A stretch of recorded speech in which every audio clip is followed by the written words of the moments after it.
A stabbing terror attack striking early Tuesday morning and a police officer lightly wounded in the attack. The reported assault around 5 a.m. at a construction site in the southern Israeli city of Ashkelon. According to police, the officer began checking a person who was behaving suspiciously at the site when the suspect then pulled a knife and attacked the inspector. The officer then responding quickly and firing at the subject, whose death was later declared on site. Police saying that the suspected terrorist, a resident of Hebron in Judea and Samaria, who was working in Israel illegally, similar to several other recent terrorists who've been part of the wave of attacks, leaving 14 Israelis dead and well over a dozen more injured in the past few weeks alone. So meanwhile, as part of ongoing preventative measures, IDF soldiers entering the city of Jenin and other areas on Tuesday for the third straight day of arrest raids. At least 14 Palestinians suspected of involvement in terrorist activity reportedly detained, several of whom members of terror groups like Hamas, and at least 4 vehicles and 2 weapons likewise seized.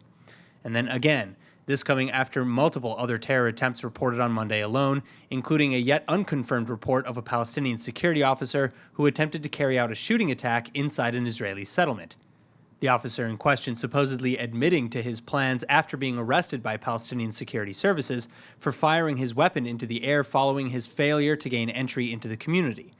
Though, unlike many other officials within the PA who've been quick to offer support for the recent terrorism, Palestinian security services attempting to distance themselves from this attacker, saying that, quote, he doesn't represent the PA system. This as the Israeli High Court ruling that the Palestinian Authority can be found liable for terror by virtue of its so-called pay-for-slay policy, the policy referring to monthly stipends paid by the PA to convicted terrorists or their families for life, and on a prorated scale depending on the death and damages caused. ILTV Plus, your news from Israel and more 24/7. Start your free trial today. Subscribe at iltv.tv and watch from any device.